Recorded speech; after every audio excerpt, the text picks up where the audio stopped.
오늘 아침 이 시간에는 우리 이사야서 34장 16절 말씀을 가지고 우리 행복으로 가는 길이라는 제목으로 함께 말씀을 나누려고 합니다. 짧은 한 절 말씀이니까 우리 함께 한 목소리로 하나님의 말씀 읽도록 하겠습니다. 시작. 너희는 여호와의 책에서 찾아 읽어보라. 이것들 가운데서 빠진 것이 하나도 없고 제짝이 없는 것이 없으리니 이는 여호와의 입이 이를 명령하셨고 그의 영이 이것들을 모으셨음이라. 아멘.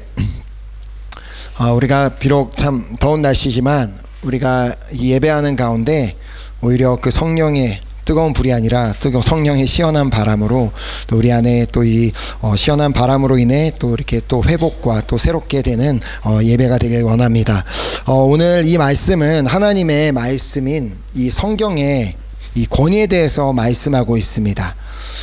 제가 이번 지난 이렇게 목회자 수련회를 다녀오면서 여러 목사님들을 만나면서 제가 이렇게 이 프랑스에서 신학을 하게 된 얘기들을 이렇게 나누게 된 계기가 있었는데, 그때마다 제가 다녔던 그 신학교, 이제 자유주의 신학교의 그 상황들을 이렇게 말씀을 드리며 똑같이 제가 그분들에게 말씀을 드렸던 것은 그 신학교에는 그 하나님의 말씀에 대한 권위가 없다. 성경에 대한 권위가 없다.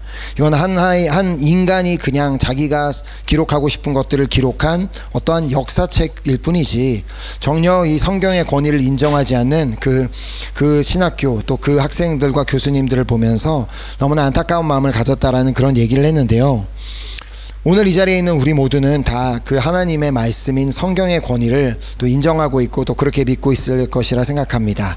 자, 이 여호와의 책, 여기서 말씀하고 있는 여호와의 책이란 이 성경인데, 이 성경을 읽어보면 주님께서 뭐라고 말씀하세요? 이것들 가운데 빠진 것이 하나도 없고 제짝이 없는 것이 없다고 말씀하고 있습니다. 자, 왜냐하면 하나님께서 친히 이를 명령하셨고 그의 영이 이것들을 모으셨기 때문이다 라고 말씀하고 있죠.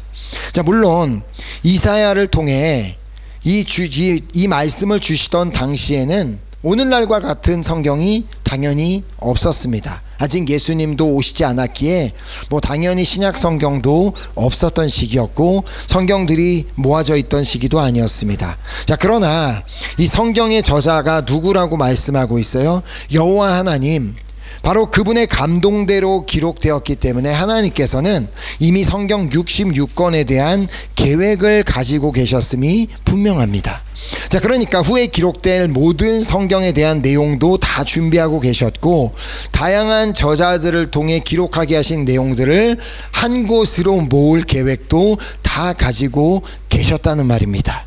그러니까 이렇게 어떤 신학자들은 말하기는 어떤 우리 그 공의회가 열렸고 거기에서 성경을 모았으면 좋겠다라는 어떤 그 몇몇 신학자들의 의견을 통해서 성경이 결국은 모아지게 되었다라고 인간적인 생각으로는 그렇게 말할 수 있지만 그렇지 않습니다. 분명히 이사야서 말씀에 기록된 대로 인간들이 어떤 그런 계획을 가지고 모여서 어떤 성경을 넣고 빼고 할 것인가를 생각을 했다 할지라도 결국 하나님의 영이 그것들을 모으셨고 지금 오늘날 우리가 읽고 있는 이 성경 66권을 성령님께서 그렇게 모이게 하셨다는 것입니다. 자, 그러므로 우리가 성경을 읽을 때 반드시 기억해야 하는 부분입니다. 성경은 하나님의 감동으로 되었기 때문에 그 안에는 오류가 있을 수가 없습니다. 비록 우리의 눈에는 이거 이상한 것 같은데 또 이해가 되지 않는다 할지라도 성경 안에는 잘못된 내용이 있을 수가 없습니다. 만약에 성경 안에 잘못된 내용이 있다, 그러면 하나님은 완전하신 분이 아니라 하나님은 불완전하신 분, 실수하시는 분으로밖에 우리가 볼 수밖에 없는 것이죠. 자, 물론 이게 원어에서 성경을 번역을 하고 또 이렇게 그런 과정 가운데 성경 버전마다 조금 더 다른 의미를 가져오기도 하고 다른 번역을 하기도 하지만 그렇다고 해서 그것이 분명히 우리가 알아야 되는 것은 그 성경을 그 사람이 번역을 하고 있을 때, 어떤 그 성경 공유에서 번역을 하고 있을 때 하나님이 그걸 아무것도 모르고 팔짱 끼고 네 맘대로 해봐라 그러고 계시진 않았을 거 아니에요. 그 번역을 하는 그분들마다도 그분들 안에 계신 성령님께서 그렇게 말씀을 번역할 수 있도록, 그 나라의 문화와 사회와 환경에 맞게 번역할 수 있도록 성령님께서 감동을 주셨기 때문에 그렇게 번역했다는 사실을 우리가 믿어야 하는 것입니다. 자, 또한 여기 이사야 말씀을 통해 알 수 있듯이 모든 말씀마다는 제짝이 다 있어서 결국 말씀으로 말씀을 해석할 수가 있다는 말입니다. 자, 그래서 제가 이렇게 말씀을 전할 때마다 때로는 진짜 많은 성경 구절들을 이렇게 보여주면서 소개하면서 말씀을 나누는데, 그 이유가 뭐겠어요? 내가 지금 하고 있는 말은 내 생각에 내가 하고 싶은 말을 하고 있는 게 아니라 성경에 이렇게 기록된 내용을 여러분들과 나누고 있습니다라는 것을 보여드리기 위해서, 그것을 증거로 하나님의 말씀을 보여드리고 있는 것입니다. 그러니까 말씀을 말씀으로 해석할 수 있다. 그러니까 결국 말씀마다는 다 제짝이 있다는 것을 알아야 한다는 것입니다. 자, 그래서 한번 예수님께서 산상수훈에서 가장 처음으로 하신 말씀이 무엇인지를 보려고 합니다. 혹시 예수님께서 산상수훈을 시작하시면서 마태복음 5장에 가장 첫 번째로 하신 말씀이 뭔지 아세요? 눈으로 대답하지 마시고, 네, 이제 막 다 중얼중얼하고 막 자, 우리 잘 아는 말씀이잖아요. 심령이 가난한 자는 복이 있나니 천국이 그들의 것이며. 이게 예수님께서 이 본격적으로 이제 5장부터 7장까지 이어지는 엄청나게 긴 예수님의 그 가르침의 첫 스타트가 이 말씀입니다. 심령이 가난한 자는 복이 있나니 천국이 그들의 것이며. 자, 예수님께서 가장 먼저 이 말씀으로 시작을 하셨다는 것은 그만큼 지금 이 말씀 안에는 너무나도 중요한 메시지가 담겨 있음을 의미합니다. 그러니까 예수님께서 가르치고자 하셨던, 예수님께서 정말 전하고자 하셨던 그 중요한 메시지가 여기 담겨 있다는 것입니다.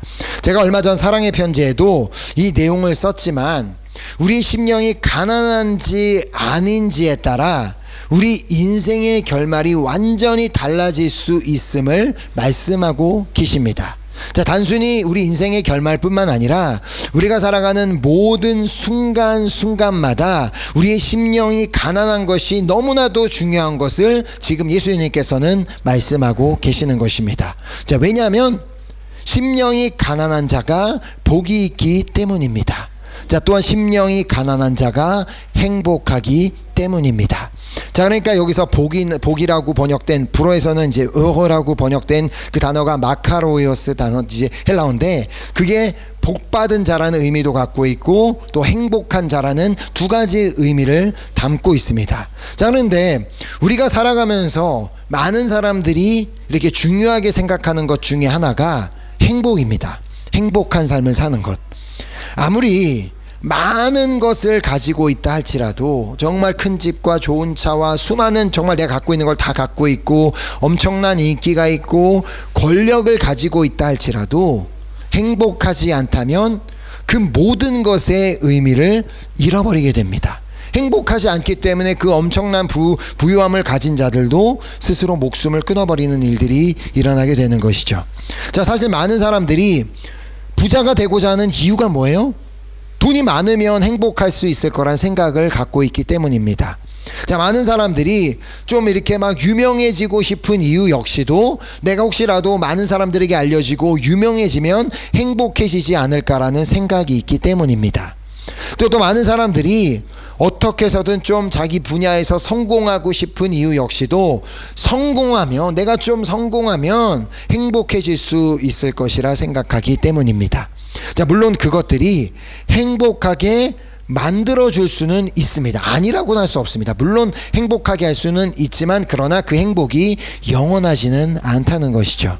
왜냐하면 우리의 마음은 오직 영원한 것으로만 채울 수 있도록 그렇게 만들어졌기 때문입니다. 자, 그래서 전도서 3장 11절 말씀을 보면, 하나님이 모든 것을 지으시되 때를 따라 아름답게 하셨고 또 사람들에게는 영원을 사모하는 마음을 주셨느니라. 그러나 하나님이 하시는 일의 시종을 사람으로 측량할 수 없게 하셨도다. 자, 그러니까 하나님께서 처음부터 우리를 지으실 때 영원을 사모하는 마음을 주시고 그렇게 우리를 지으셨습니다. 즉 우리의 마음은 영원한 것으로만 채울 수 있다는 말입니다.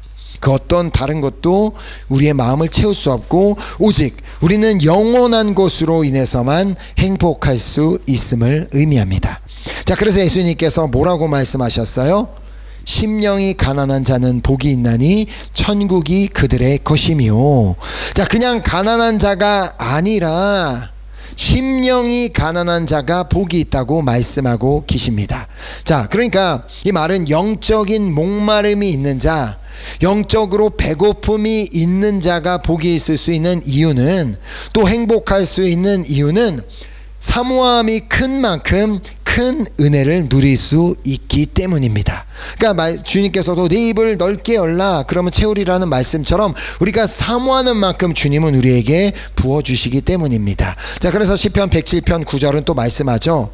그가 사모하는 영혼에게 만족을 주시며 줄인 영혼에게 좋은 것으로 채워 주심이로다. 아멘. 자, 이게 무슨 말이냐면 사모하지 않는 영혼은 만족할 수 없다는 말입니다.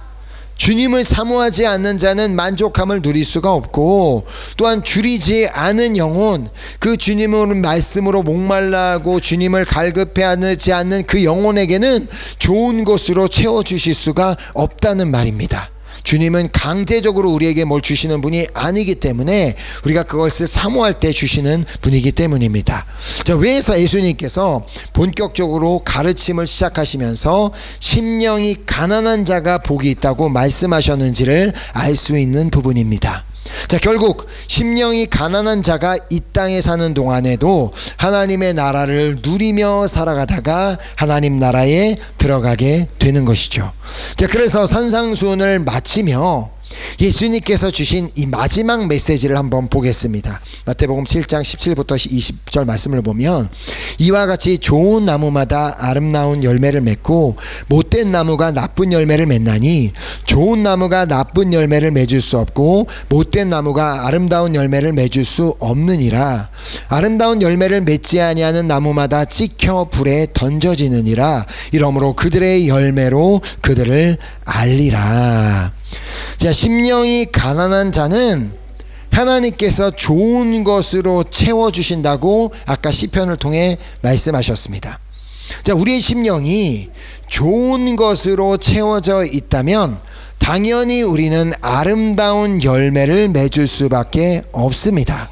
우리 안에 좋은 것이 있기 때문에 좋은 열매를 맺을 수밖에 없다는 것이죠. 자, 그래서 예수님께서 누가복음 6장 45절 말씀을 보면, 선한 사람은 마음에 쌓은 선에서 선을 내고 악한 자는 그 쌓은 악에서 악을 내나니 이는 마음에 가득한 것을 입으로 말함이니라. 자, 마음에 이 선이 쌓여 있는 자가 악을 낼 수는 없는 것이고, 마음에 악이 쌓여져 있는 자가 선을 낼 수는 없다는 말입니다. 자, 결국 마음에 있는 것이 그대로 우리의 입으로 나오게 되어 있습니다. 자, 그런데 만약 우리가 아름다운 열매를 맺지 않고 있다면 그 뜻은 우리 안에 뭐가 쌓여 있다는 말이에요? 악이 쌓여 있음을 의미합니다. 자, 그래요, 아름다운 열매를 맺지 아니하는 나무마다 어떻게 된다고요? 찍혀 불에 던져진다라고 주님께서 말씀하십니다. 그러니까 이 산상수훈을 맺으면서 주님께서 말씀하시는 결론은 아름다운 열매를 맺지 아니하는 나무마다 찍혀 불에 던져지게 될 것이다라고 말씀하신 것입니다. 자, 주님께서는 우리가 아름다운 열매를 맺는 나무가 되기를 원하시기 때문에 어떻게 메시지를 시작하셨어요? 심령이 가난한 자가 되라고 말씀하신 것입니다. 심령이 가난한 자에게 하나님께서는 좋은 것으로 채워주시고, 우리 안에 좋은 것, 그 선한 것들이 가득할 때 우리 마음에 쌓인 선한 것들이 우리의 입으로 또 우리의 삶으로 열매를 맺게 되기 때문입니다. 자, 그러나 그 중요성을 깨닫지 못하여서 심령이 가난한 자로 살지 않는다면 그 사람의 결말이 어떻게 되는지를 예수님께서는 산상수훈을 마치시며 분명하게 말씀하여 주셨습니다. 우리가 이것도 잘 아는 말씀이죠. 이게 산상수훈의 결론입니다. 나더러 주여 주여 하는 자마다 다 천국에 들어갈 것이 아니요 다만 하늘에 계신 내 아버지의 뜻대로 행하는 자라야 들어가리라. 자, 아멘. 그냥 주여 주여 한다고 해서 그냥 교회를 왔다 갔다 한다고 해서 다 천국에 들어가는 것이 아니다라고 주님께서 말씀하고 계십니다.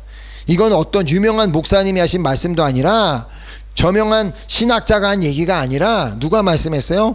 예수님께서. 그러니까 이 말씀이 진리라는 것입니다. 예수님이 뭐라고 말씀하세요? 오직 하나님의 뜻대로 하늘에 계신 아버지의 뜻대로 행하는 자만 하나님 나라에 들어갈 수 있다라고 말씀하고 계십니다. 자, 하나님의 뜻이 뭐겠어요? 우리가 주님의 말씀대로 사는 것입니다. 즉 하나님께서 심령이 가난한 자가 되라고 말씀하셨다면 그 말씀대로 심령이 가난한 자가 되어야 한다는 것입니다. 심령이 가난한 자가 될 생각도 없이 살면서 그냥 천국에 대한 소망만을 가지고 갖고 사는 것은 옳지 않다는 것이죠. 자, 우리가 심령이 가난한 자가 되어야 하는 이유는 먼저 우리의 심령이 가난한 자가 될 때 행복한 삶을 살 수가 있고 또 천국을 누리며 천국에 들어갈 수 있기 때문입니다. 자, 그렇다면 이토록 중요한 메시지를 담고 있는 이 말씀과 짝을 이루고 있는 말씀은 무엇일까요? 자, 그 말씀은 10계명 중에 기록된 첫 번째 계명입니다. 너는 나 외에는 다른 신들을 내게 두지 말라. 10계명 중에 첫 번째 계명, 그리고 예수님께서 산상수훈을 시작하며 주신 8복 가운데 첫 번째 복, 이 말씀이 짝을 이루고 있습니다. 제가 이미 이전에도 설명을 드렸듯이 이 말씀의 원어적인 의미가 뭐라고요? 너와 내 얼굴 사이에는 다른 신이 없어야 할지니라. 너와 내 얼굴 사이에는 그 어떤 것도 있어서는 안 될지니라가 첫 번째 계명입니다. 자, 그리고 이어서 두 번째 계명이 무엇인지를 보면 너를 위하여 새긴 우상을 만들지 말고 또 위로 하늘에 있는 것이나 아래로 땅에 있는 것이나 땅 아래 물속에 있는 것에 어떤 형상도 만들지 말며, 그러니까 단순히 우상을 만들지 말 것만을 말씀하신 것이 아니라 그 다음 절에 보면 그것에 절하지도 말고 그것을 섬기지도 말라고 말씀하십니다. 자, 결국 그 누구든지 우상을 만드는 이유가 뭐겠어요? 그 이유는 자신이 원하는 신을 만들기 원하기 때문입니다. 자신의 뜻대로 행해주는 그 신이 있었으면 좋겠기 때문에, 그러니까 자신이 원하는 것을 허락해 주는 신, 자신에게 복과 형통을 가져다 주는 신, 그러니까 자기가 그냥 원할 때마다 원하는 것을 주는 그런 신, 그냥 자기를 위해 존재하는 신을 만들고자 함입니다. 그래서 자기가 원하는 모양으로 원하는 위치에 갖다 놓고 그 신이 자기에게 복을 가져다 줄 것이다, 원하는 것을 가져다 줄 것이다 생각하는 것이죠. 자, 그런 신을 만들게 되면 결국 하나님과 그 사람 사이에는 그 우상이 자리를 잡게 되는 것입니다. 그러는 동시에 첫 번째 계명을 지키지 않는 자가 되는 것이죠. 자, 하나님은 우리를 너무나도 사랑하셔서 그분의 얼굴과 우리의 얼굴 사이에는 그 어떤 것도 있지 않기를 원하시는데, 만약에 다른 것이 가로막고 있다면 결코 하나님이 그것을 기뻐하실 수는 없는 것입니다. 또한 내가 만든 우상이 결코 나에게 행복을 가져다 줄 수는 없습니다. 왜냐하면 하나님 외에는 그 어떤 것도 영원한 것이 없기 때문에. 자, 그러니까 심령이 가난한 자가 된다는 말은 하나님 외에 그 어떠한 것도 찾지도 구하지도 따르지도 의지하지도 않고 오직 나에게 참된 만족과 행복을 주실 수 있는 하나님 한 분만을 찾고 구하고 따르고 의지하는 자가 되는 것입니다. 자, 주님께서 예레미야서를 통해 말씀하십니다. 너희가 온 마음으로 나를 구하면 나를 찾을 것이요 나를 만나리라. 아멘. 자, 우리가 온 마음으로 주님을 구하면 주님을 찾을 것이며 또 주님을 만나게 되는 줄 믿습니다. 아멘. 자, 우리 예배의 목적도 바로 여기에 있습니다. 우리가 온 마음으로 주님을 찾을 때, 구할 때 또 주님을 찾고 만나는 자리가 바로 예배인 것입니다. 자, 그러니까 결국 심령이 가난한 자가 된다는 말은 예배자가 된다는 말이죠. 자, 하나님을 만나기를 사모하는 만큼 예배를 사모하며 나오게 되어 있습니다. 예배를 사모하지 않기 때문에 이런 핑계 저런 핑계를 대는 거지, 예배를 사모한다면 예배에 나오게 되어 있습니다. 자, 예배를 사모하는 자라면 그 자리에서 선포되는 말씀을 정말 목마름으로 사모함으로 듣게 될 것이며 그 말씀대로 살기를 노력하는 자가 될 것입니다. 자, 하지만 심령이 가난한 자가 아닌 부요한 자가 된다면, 심령이 부요한 자가 된다면 예배를 사모하는 마음과 멀어지게 됩니다.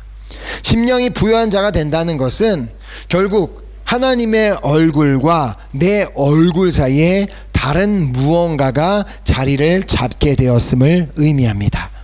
하나님이 아닌 다른 것에서 만족을 찾고 하나님이 아닌 다른 것에서 행복을 찾는 자가 바로 심령이 부요한 자입니다. 자, 또한 하나님보다 다른 것에 더 마음을 주는 자가 바로 심령이 부요한 자입니다. 자, 복음서에 보면 한 심령이 부요한 자가 예수님을 찾아왔던 것을 볼 수가 있습니다. 자, 그는 재물이 많은 청년이었습니다. 자, 그리고 누가복음은 그가 관리였다고 소개하고 있습니다. 그러니까 그는 높은 직위를 가지고 있었고 부자였던 청년이었습니다. 즉, 그는 젊은 나이에 그렇게 정말 모든 사람들이 부러워할 만한 높은 직위와 또 부유함을 소유한 그런 자였는데, 그런 그가 영생에 관심을 가지고 있었기에 예수님 앞에 찾아와 예수님께 묻습니다. 선생님이요, 내가 무슨 선한 일을 하여야 영생을 얻을 수 있습니까? 내가 뭘 더 잘해야 영생을 얻을 수 있습니까? 라는 질문이었습니다. 자, 그러자 예수님께서는 10계명에 이웃사랑과 관련된 그 계명들을 쭉 나열하시며 이러한 계명들을 지켜야지만 영생을 얻을 수 있다라고 말씀해 주십니다. 자, 그러자 그 말씀을 듣고 청년이 자신 있게 대답을 하죠. 나는 이 모든 것들을 다 지켰습니다. 자, 그래서 마가복음에 보면 예수님께서 그 말을 하는 청년을 사랑하셨다라고 말씀합니다. 그래도 그가 그것들을 지키는 것이 너무 사랑스러워 보였다는 말이죠. 즉, 실제로 그 계명을 그가 잘 지키는 말씀이었다는 말씀을 의미합니다. 자, 하지만 예수님께서는 그가 심령이 부유한 자라는 것을 알고 계셨습니다. 자, 왜냐하면 예수님께서는 10계명 중에 10가지 계명을 다 말씀하신 게 아니라 오직 이웃사랑에 해당되는 그 5번째부터 10가지 계명들은 언급하셨지만 이 하나님과의 관계에서 중요한 첫 번째와 두 번째 계명을 그에게 말씀하시지 않았기 때문입니다. 예수님은 그에 대해 다 알고 계시는 분이었는데 예수님께서는 단순히 그에게 이웃사랑에 관련된 계명들만 말씀하셨다는 것입니다. 자, 왜냐하면 바로 그 부분이 이 청년에게는 부족한 부분임을 알고 계셨기 때문입니다. 자, 근데 그 청년이 말하죠. 제가 이 모든 것을 다 지켰는데 아직도 무엇이 부족하니까. 그러니까 청년은 마치 자기가 정말 온 율법을 다 지키고 있다라고 착각하고 있었던 것입니다. 자, 그러자 예수님께서 뭐라고 말씀하세요? 예수께서 이르시되 내가 온전하고자 할진대 가서 내 소유를 팔아 가난한 자들에게 주라. 그리하면 하늘에서 보화가 내게 있으리라. 그리고 와서 나를 따르라 하시니. 예수님께서는 그 청년이 당신을 따르기를 원하셨습니다. 자, 하지만 예수님을 따르기를 방해하고 있는 요소를 먼저 정리하고 제거하고 예수님을 따라오기를 원하셨던 것입니다. 즉, 하나님과 그 청년의 얼굴 사이를 가로막고 있던 그의 부요함이라는 장애물을 제거하고 따르기를 원하셨던 것입니다. 하지만 그 청년의 반응이 어땠어요? 22절에 보면 그 청년이 재물이 많음으로 이 말씀을 듣고 근심하며 가니라. 예수님을 떠나버렸다는 말입니다. 이 청년은 결국 예수님을 따르지 않았습니다. 우리가 성경을 보면 예수님께서 나를 따르라라고 말씀하신 사람은 많이 없습니다. 예수님의 제자들과 몇몇 사람들 있지, 나를 따르라고 말씀한 그런 특혜를 준 사람이 별로 없는데, 이 청년은 예수님께 그 특혜를 받고도 뭐 때문에요? 하나님의 얼굴과 그의 얼굴을 가로막고 있는 그 부요함 때문에 그 예수님의 부르심에 응하지 못했습니다. 자, 하나님보다 자신에게 더 소중한 자신의 소유를 팔아 가난한 자들에게 주고 싶지 않았기 때문입니다. 그는 영생에는 관심이 있었지만 결국 그는 자신의 부유함 때문에 영생과 멀어지게 되었습니다. 안타깝게도 그 청년은 심령이 가난한 자가 아니라 심령이 부요한 자였습니다. 하나님이 아닌 자신의 부요함을 의지하고 부요함을 따르고 부요함에서 행복을 찾는 심령이 부요한 자였습니다. 즉 그는 10계명 중에 첫 번째 계명을 지키지 않고 있었다는 말입니다. 자, 우리는 이 청년의 이야기를 통해 스스로를 좀 돌아보았으면 좋겠습니다. 혹시 나는 심령이 가난한 자인가? 아니면 심령이 부요한 자인가? 나는 정말 10계명 중 첫 번째 계명대로 하나님의 얼굴과 내 얼굴 사이에는 그 어떠한 우상도 없고 아무것도 없다라고 자신 있게 말할 수 있는가라는 점입니다. 물론 그 청년도 자신의 얼굴과 하나님의 얼굴 사이에는 당연히 그 어떠한 우상도 없다고 생각했을 것입니다. 왜냐하면 자기는 자기가 우상을 만들어서 섬긴 적이 없기 때문에. 그러나 자신의 부요함이 하나님의 얼굴을 가리게 되는 장애물이 될 것이라고 생각조차 못했습니다. 오늘 우리에게도 우리가 만든 우상은 아닐지라도 그 어떤 무언가가 주님의 얼굴과 우리의 얼굴 사이를 가로막고 있을지 모릅니다. 그래야 온전히 첫 번째 계명을 지키고 있을지 모른다는 말입니다. 자, 그러나 지금까지 어떻게 살아왔는지보다 더 중요한 게 뭐겠어요? 앞으로 어떻게 살아갈 것인가입니다. 비록 지금까지 하나님의 얼굴과 내 얼굴 사이에 다른 것이 있었다 할지라도, 그것이 깨달아졌다 할지라도 이제는 우리가 회개하고 그 우상을 버리고 이제부터라도 심령이 가난한 자로 살면 되는 것입니다. 자, 우리가 심령이 가난한 자가 되는 것이 중요하다는 것입니다. 왜냐하면 심령이 가난한 자가 되어야지만 그 예수님께서 팔복 중에 말씀하신 첫 번째 말씀처럼 복이 있는 인생이 될 수 있고 행복한 인생이 될 수 있기 때문입니다. 자, 혹시 여러분은 지금 행복하십니까? 아무도 대답을 안 한 거 보니까 다들 행복하진 않은데 괜히 물어봤습니다. 행복한 삶을 살고 있다면 나는 지금 심령이 가난한 자고로 살아가고 있음을 의미합니다. 오늘 내가 행복하다면 난 심령이 가난한 자였구나라는 것이 분명해지는 순간입니다. 반면 나는 전혀 행복하지 않다라고 생각하고 있다면 원인이 어디에 있는지 오늘 말씀을 통해 깨달으셨을 것입니다. 주님께서는 우리가 이 땅에서도 하나님의 나라를 누리며 살기를 원하고 계십니다.